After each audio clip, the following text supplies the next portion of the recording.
ఈరోజు మా ఇంట్లో ప్రార్థన గుడికి ఏర్పరచడం జరిగింది.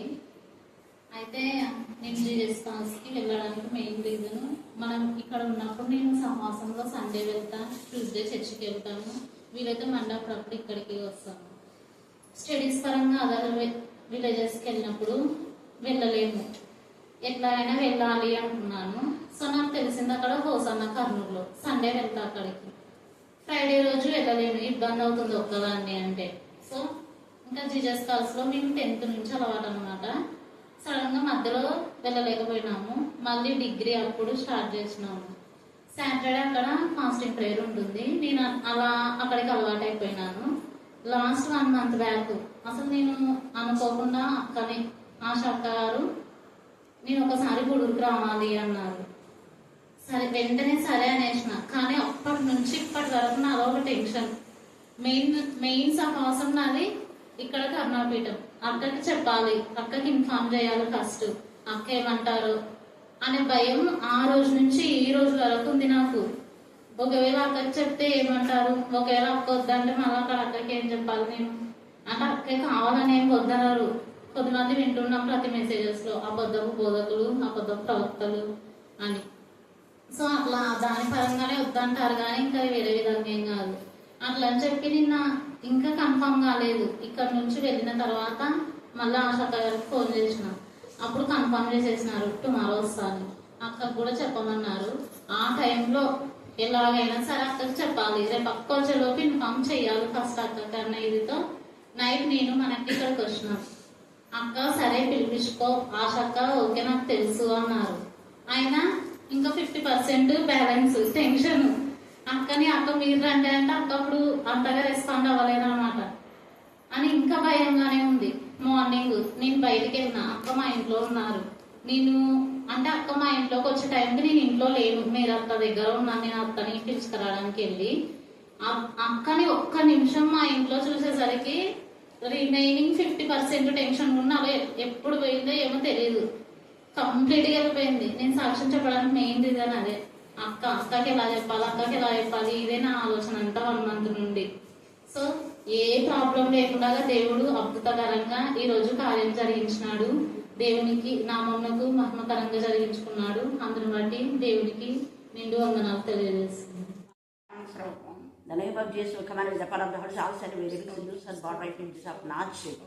దైవా మీ నామలో మీ రక్తంలో అరికాల ముందు నన్నేటి వరకు నా తండ్రి దైవా మీ రక్త ప్రోక్షణని తీసుకుని వచ్చి నూతన బలం నూతన శక్తి మీరు దయచండి. కేజీబీలో చనిపోయిన ఆ బిడ్డ కుటుంబానికి కూడా ఓదార్పు దయచండి. మిగతా విద్యార్థులు కూడా జ్ఞానం వివేకం దయచండి. ఈమె ఇంగ్లీష్ టీచర్గా దైవా ఈమె సబ్జెక్టులో అందరికీ నా తండ్రి పర్సంటేజ్ మీరు దయచమని ప్రార్థిస్తున్నాం. దైవ ప్రార్థనలో ఏకమించిన మనని కూడా జ్ఞాపకం చేసుకోమని, కేజీబీ ఉపాధ్యాయులందరూ మీ జ్ఞానాత్మతులు వారి నిత్యంకు మీ జ్ఞానం దయచమని ఏ నామములో ప్రార్థిస్తున్నాం తండ్రి. ఆమేన్ ఆమేన్ ఆమేన్.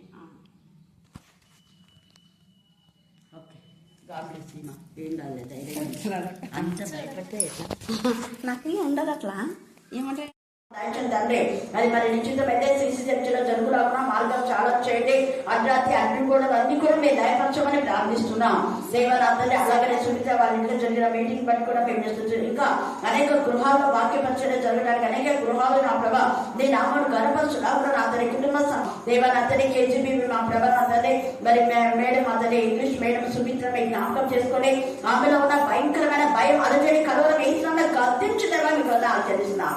దేవ హాస్టల్లో మరి చనిపోయిన ఆ పాప వారి కుటుంబానికి కూడా యోధార్థ 2 కుమార్తెలు చనిపోయారని మేము విన్నాం.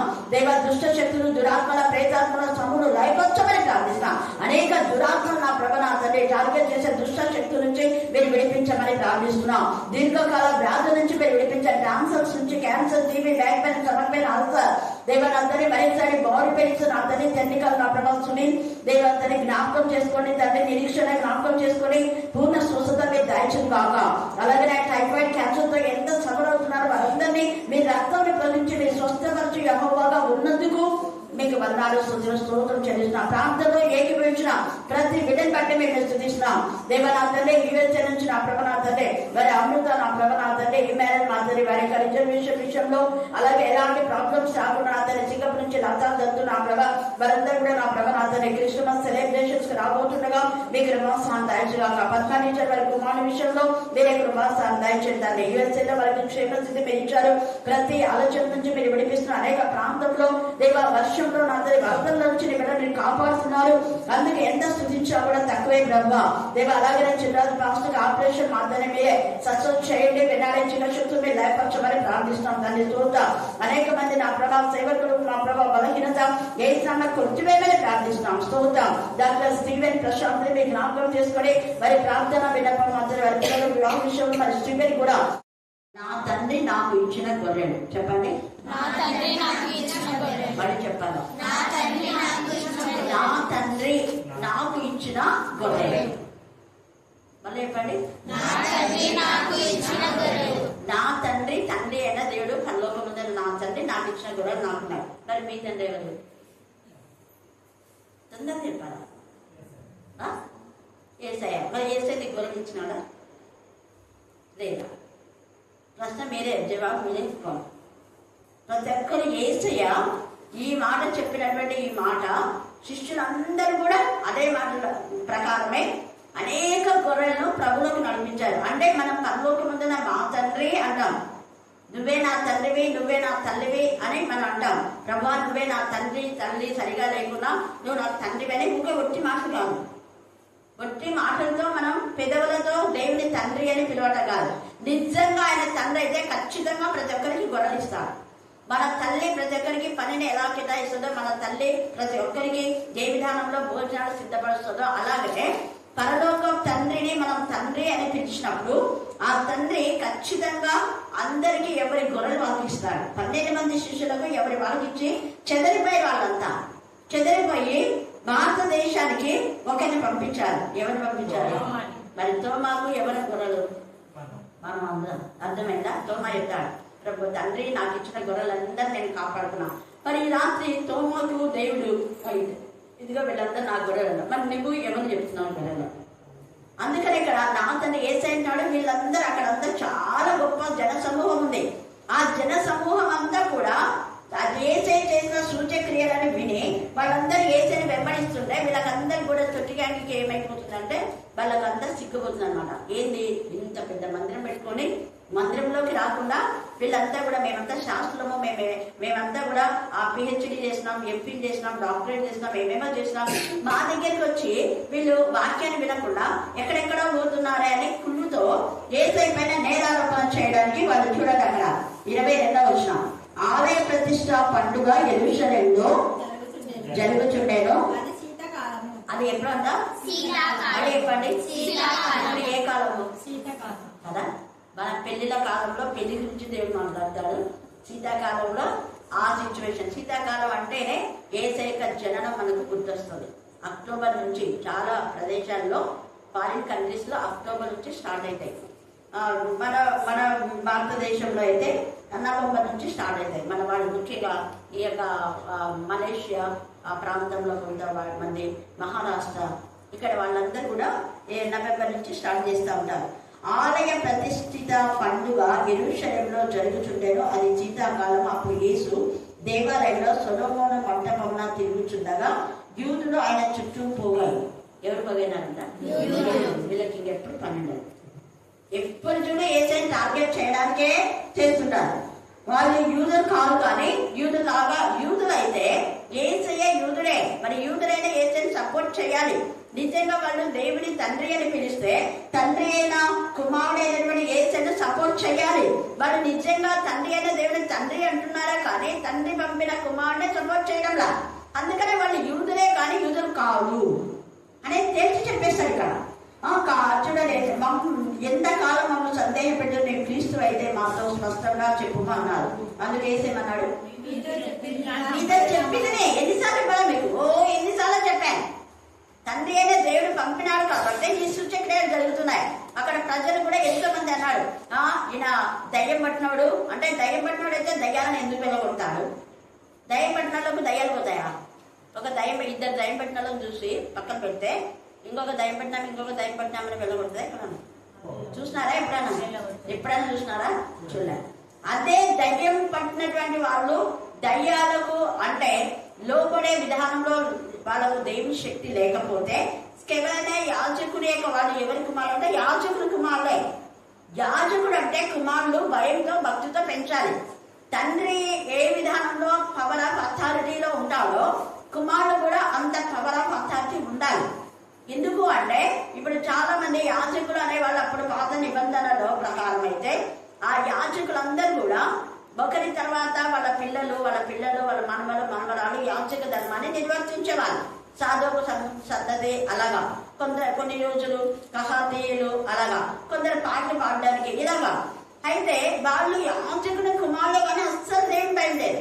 అందుకే వాళ్ళు ఏమంటారు అంటే యేసయ్య నామమే వాళ్ళకు నమ్మకం లేకపోగా తప్పుడు విధానంలో పౌలు ఆ యేసు నామంలో అనేక దయ్యాలను వెళ్ళగొడుతున్నాడని చూసి అసూయపడి మేము యాజకుని యొక్క కుమారులు మేము కూడా వెళ్ళగొడతామని ఒక దురాత్మ దగ్గరికి వెళ్ళి నువ్వు బయటికి రా అన్నారు. ఫస్ట్ రాలేదు.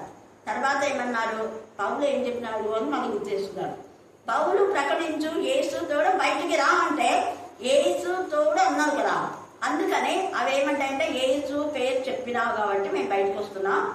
కానీ పౌలు మాకు తెలుసు, యేసయ్య మాకు తెలుసు, నువ్వేవాడు అసలు మమ్మల్ని బయటికి రమ్మంది అని వెంటనే ఆ 7 మంది కుమారులను పట్టి రక్కి వాళ్ళ వస్త్రాలు తీసి పడేసేలా చేశారు.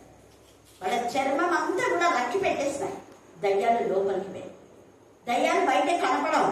అంటే ఆ మనిషిలోకి ప్రవేశించినప్పుడు వాళ్ళకి గిక్కుంటారు. అక్కడ 2000 సేన అనే దయ్యం పట్టినటువంటి ఆ వ్యక్తి తనకు తానుగా శరీరం అంతా రోజు ఏం చేసుకుంటున్నాడు? వాడు గాయపడుతున్నాడు. వాడి పని అదే, వాడి ఉద్యోగం అదే.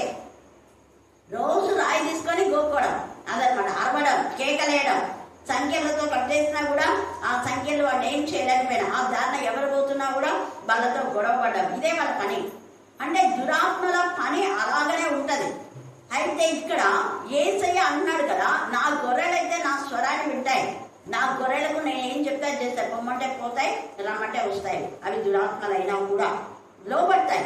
ఎందుకంటే దేవుడి కుమారుడు. కానీ మీరు ఎన్నిసార్లు చెప్పినా కూడా మీరు అసలు నా తండ్రి క్రియలు చేస్తూనే మీరు చూస్తున్నారు, అవి సాక్ష్యంగా ఉన్నాయి మీ మధ్య.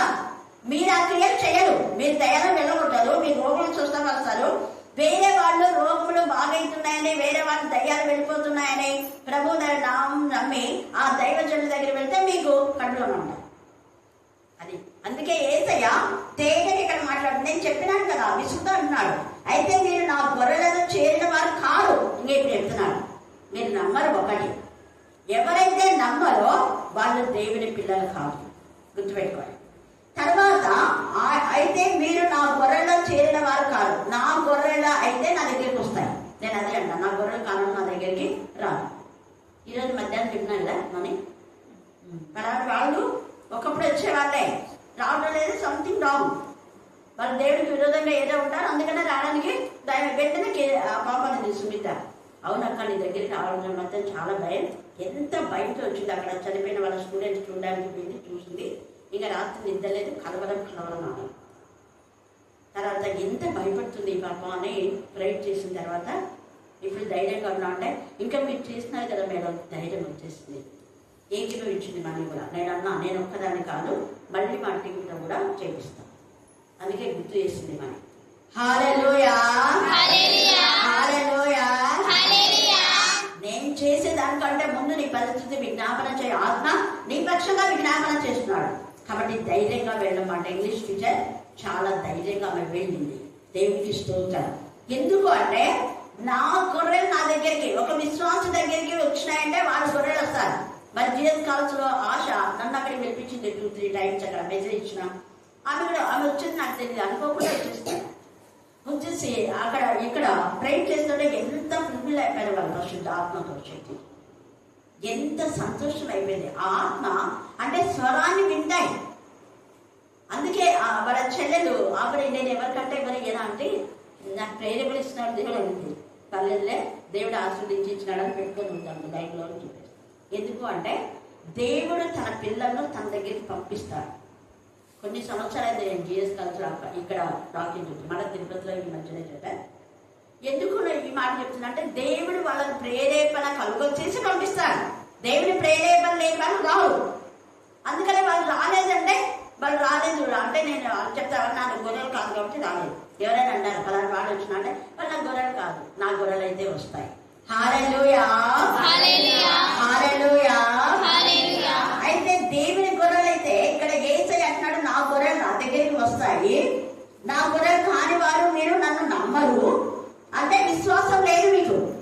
తర్వాత రెండవది ఏమంటారు, వాడు నా దగ్గరికి వచ్చేటటువంటి వాళ్ళు నా స్వరం విని గుర్తుపడతాయి, నేను చెప్పింది చేస్తాయి విధేయతగా. అంతేగాని అవి వాళ్ళ తిరుగుబాటు చేయవు. తిరుగుబాటు చేసినటువంటి వాళ్ళకందరికీ శిక్ష వచ్చింది. ఎంతమంది తిరుగుబాటు చేశారో వాళ్ళంతా ఆయన స్వరం విని ఆయన స్వరం ప్రకారమే చెప్పింది చేస్తారు. నేను వాటిని ఎరుగును అని. ఎవరైతే నా స్వరాన్ని విని చెప్పింది చేస్తారో వాళ్ళకు నేనంటే తెలుసు, నాకు వాళ్ళు తెలుసు. అందుకే యోహాను సువార్త మన 15వ అధ్యాయంలో మీరు నా యందు నేను మీ యందు నిలిచిన మీకు ఏది ఇష్టమో అడుగురు, మీ సంతోషం పరిపూర్ణమయ్యేలా అడగండి, దేవుడు ఖచ్చితంగా ఇస్తాడు. ఇలాగా దేవుని స్వరాన్ని విని ఆ యొక్క గొర్రెలు చూడండి, నేను వాటిని ఎరుగుతున్నాని అవి నన్ను వెంబడించును, నేను వాటికి ఏమి ఇస్తానా నిత్య జీవం అండర్లైన్ చేసుకోండి. ఒక్కటి దేవుని యొక్క గొర్రెలు ఆయన పిల్లలు ఆయన స్వరాన్ని వింటాయి. రెండవది దేవుని వెంబడిస్తాయి, యేసయ్యని వెంబడిస్తాయి. మూడోది యేసయ్యని ఎవరైతే వెంబడిస్తారో ఆయన కాపర్ని వాటిని ఎరుగుదురు అంటే వాటి యొక్క స్థితిగతులన్నీ చూసి వాటికి నిత్య జీవాన్ని ఇస్తారు. కనుక అవి ఎన్నటికీ నశింపవు. ఇదే మనం డానియేలు దగ్గరికి వస్తే అక్కడ ఎంత అద్భుతం. డానియేలు కూడా దేవుని స్వరాన్ని వింటారు. దానియేలు 1వ అధ్యాయం 4వ వచనం చదవండి. దానియేలు 1:4. దానియేలు అలాగనే తీసిపెట్టుకోండి.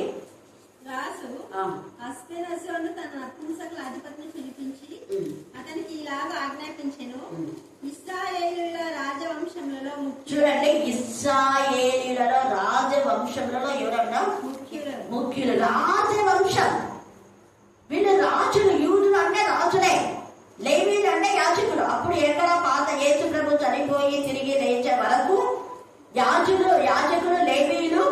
తర్వాత యాజకులు లేరు. తర్వాత ఉన్నారా యాజకులు? యేసయ్య పునరుద్ధానం అయినాక యాజకులు ఉన్నారా లేదా? సౌదాన్ని చెప్తుంది లేరా? మరి ఎందుకు కాస్తారంటారు? చూడండి, యాజకులు అనేవి ఎందుకంటే అందరూ ప్రతి విశ్వాస యాజకుడే, ప్రత్యేకంగా అంటూ లేరు. చూడండి, 1 పేతురు 2:9 చదవండి. మీరు 4 నుంచి 10 ఇంటికి వెళ్ళిన తర్వాత చదివితే అక్కడ మనమంట ఏర్పరచబడిన వంశం, రాజులు, యాజక సమూహం అనేది. అయితే మీరు చీకటిలో నుంచి అది చీకటిలో నుంచి అంటే పాపంలో నుంచి ఎవరెవరైతే పాప ప్రక్షాళన చేసుకొని యేసయ్య రక్తంలో కడగబడి కొనబడి యేసయ్య వంశావళిలో ఏర్పరచబడిన వంశంలో చేర్చబడినారో వాళ్ళందరూ. అది దేవుడు మనల్ని పిలిచాడు, వాళ్ళు వీళ్ళు పిలిచింది కాదు. దేవుడు పిలిచినప్పుడు మనం ఇక్కడ వస్తున్నాం. దేవుడు ఎక్కడికి పోమంటే అక్కడికి పోతున్నాం. ప్రచురం చేయాలి అంటే ప్రకటించే వాళ్ళు కేవలము ఒక్కరు మాత్రమే కాదు, యాజకులు మాత్రమే కాదు, చీకటిలో నుంచి వచ్చిన ప్రతి ఒక్కరు, మారు మనసు పొందిన ప్రతి ఒక్కరు, ప్రభు వల్లలో పాలు పొందే ప్రతి ఒక్కరు ప్రభుని ప్రకటించాలి. ఏర్పరచబడిన వంశం, మన వంశాల గురించి విరవీయడం కాదు, క్రీస్తు వంశావళిలో ఉన్నామా? నిన్న రత్న చెప్పింది అంత ఎంక్వైరీలు జరుగుతున్నాయి. ఎందుకు జరుగుతున్నాయి అంటే దొంగ క్రైస్తవులుగా పెట్టుకున్నారు, నకిలీ క్రైస్తవులు. నకిలీ క్రైస్తవులు ఎవరో నిజ క్రైస్తవులు ఎవరో తేల్చి చెప్పేస్తారు. సంఘాలలో కూడా చాలా మంది విజయవాడలో పిటిషన్ వేస్తారు. ఈ యొక్క హరిజనులు వచ్చి అన్ని జనులు మనం చాలా కలవర పెట్టేస్తున్నారు, సెక్రటరీగా ట్రెజరర్గా ఇంకా ఏమేమో పెద్దలుగా ఉండాలని అంటున్నారు, క్రైస్తవులను బాధ పెడుతున్నారని పిటిషన్ గిప్సన్ చర్చి ఇంకా కొన్ని సంఘాలు వేస్తాయి. అప్పుడు వాళ్ళు అన్నారు, అస్సలు వాళ్ళు చర్చిలోకి వచ్చి ప్రేర్ చేసుకొని పోవాల్సిందే తప్ప ఇంకేం చేయకుండా మేము ఒకటి చేస్తాము అని రథంతో కూడా ఉన్నామంట. ఎవరమైనా బిఆర్ఓనా ఎవరు? ప్రశాంత. హల్లెలూయా హల్లెలూయా. అంటే దేవుని పిల్లలు దేవుని స్వరాన్ని వింటే దేవుని గురించిన విషయంలో ఏర్పరచబడిన వంశము, ఎవరెవరైతే రక్షణ పొందినారో వాళ్ళందరూ కూడా ఏర్పరచబడిన వంశమే. ఏర్పరచబడిన వంశానికి దేవుడు కొన్ని అధికారాలు ఇస్తాడు.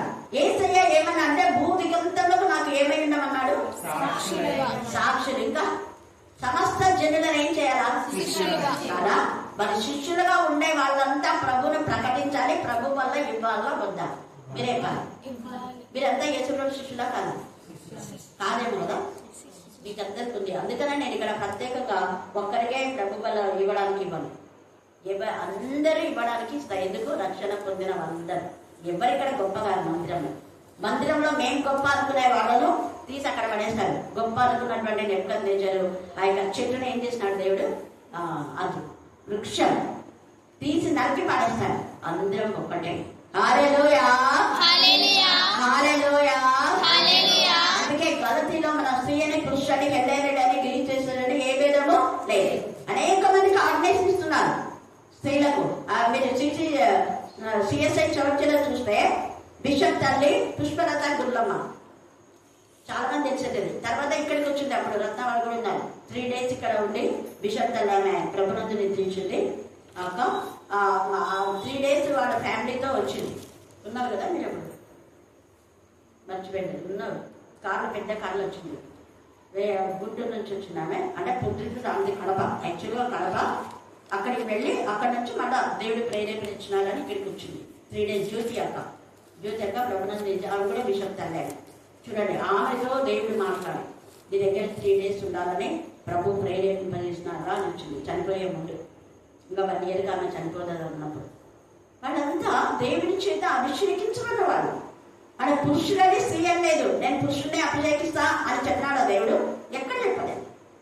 ఈ పరిశుద్ధ ఆత్మతో శక్తితో నింపబడిన ప్రతి ఒక్కరికి అధికారం ఉంది. ప్రతి ఒక్కరికి స్త్రీ అని పురుషుడని హెల్లెనీయుడని ఏ భేదం లేదు. కాకపోతే మనసు మారి క్రీస్తు రక్తంలో కడగబడి ఏసే వంశావళిలో చేర్చబడి ఏసే పిలుపును కలిగి ఉండాలి. పిలుపు లేకుండా ఇష్టానుసారంగా చేసే వాళ్ళను దేవుడు అప్పుడే తేల్చి చెప్పేస్తాడు. కెమయా రాజు ఈ యాజకుని కుమారుడుగానే అయిపోతారు ఒక రోజు వాళ్ళు. ఇక్కడ ఏసయ స్వరాన్ని విన్నాడు దావీదు. దేవుని యొక్క స్వరాన్ని విన్నాడు. క్షమించండి, దావీదు కానీ దానియేలు కానీ.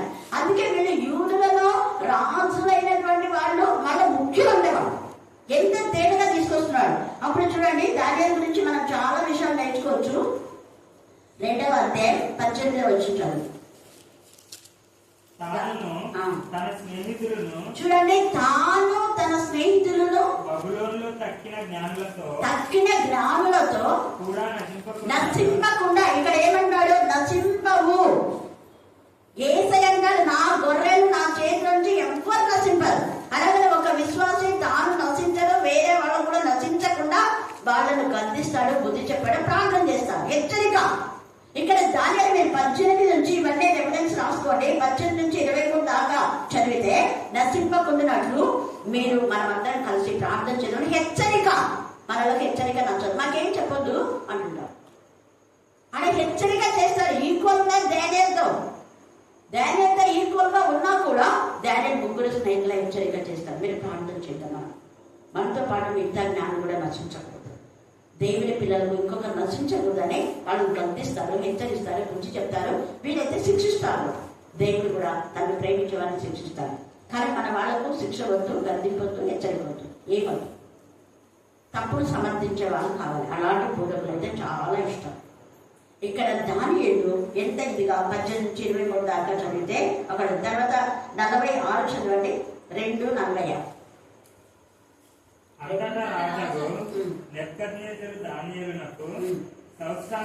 సాష్టాంగ నమస్కారం చేసి, ఇక్కడ అంతా చాలా ఉంది, అందుకు క్లుప్తంగా చెప్తున్నాను.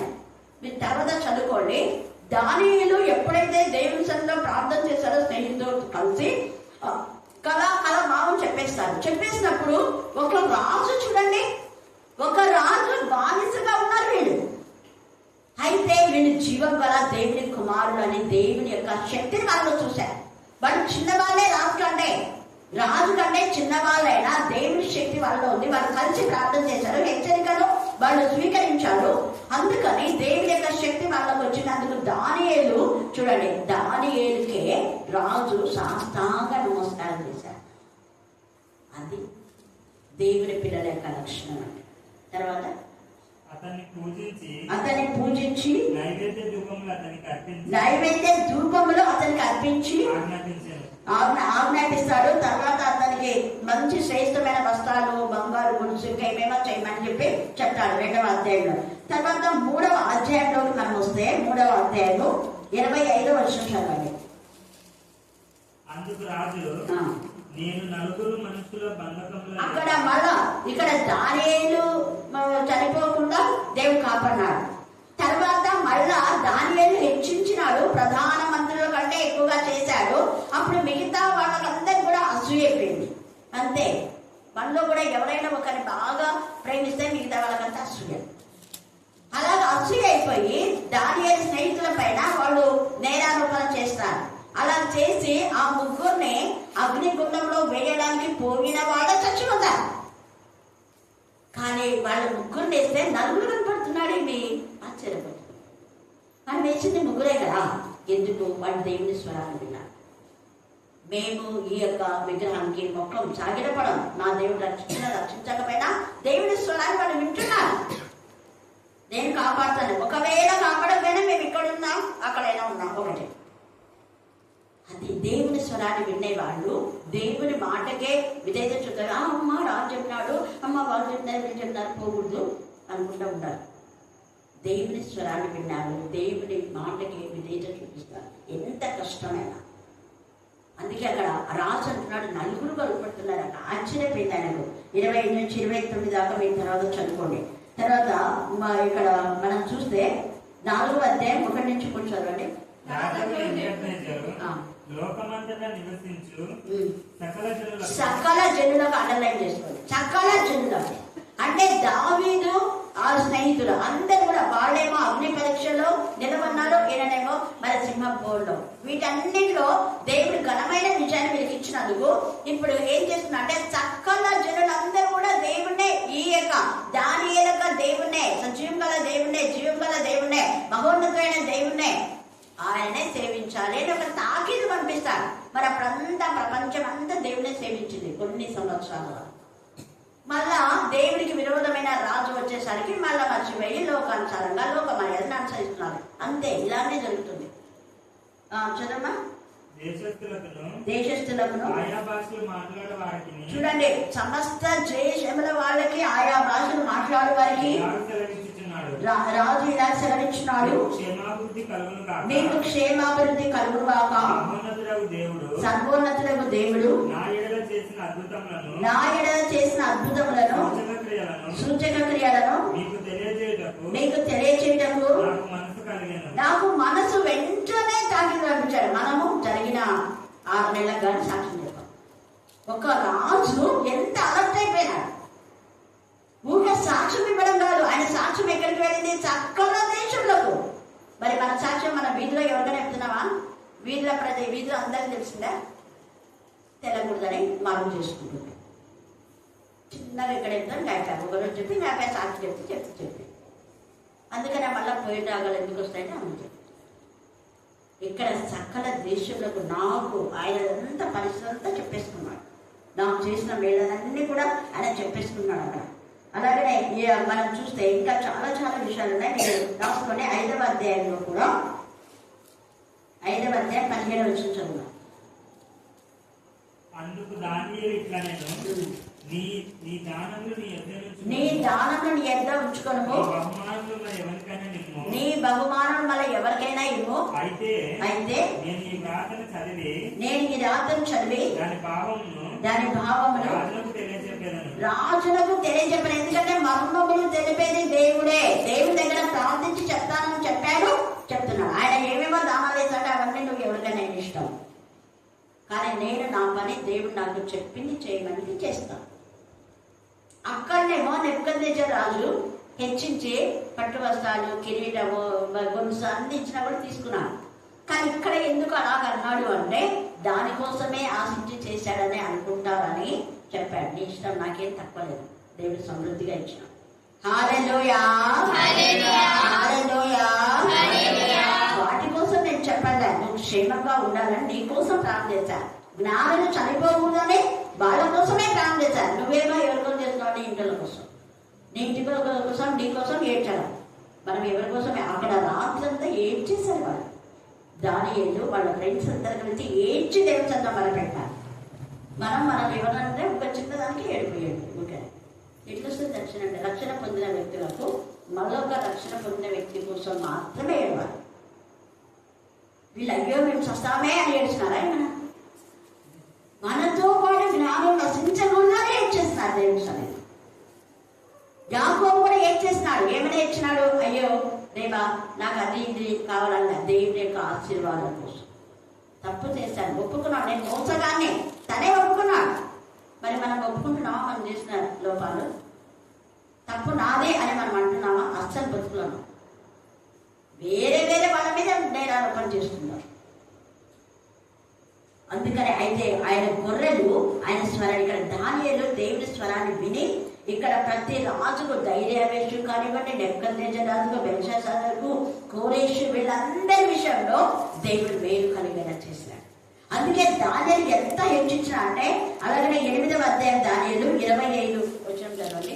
25 దానియేలు 8:25. మరియు అతడు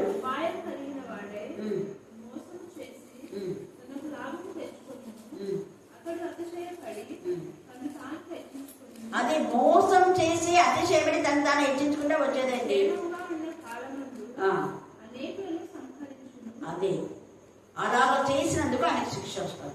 ఇంకా చాలా చాలా అంత్య దినంలో ఎదురు జరిగేది దేవుడు దానియేలు చూపిస్తాడు. అలాగే 9వ అధ్యాయంలో కూడా 17వ వచనం మీరు 27 అవన్నీ చదువుకుంటే దానియేలు ఎంతగా దేవుని దగ్గర గోచాడుతాడు.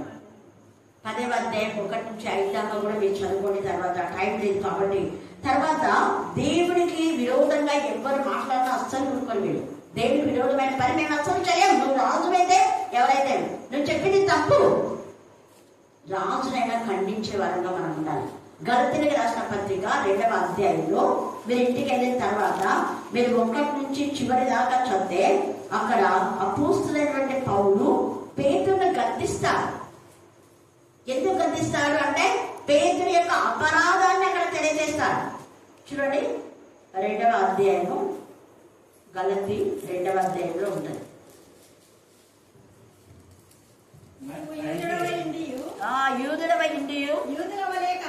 యూదుల వలే కాక అదే యూదులవై ఉండివి కూడా.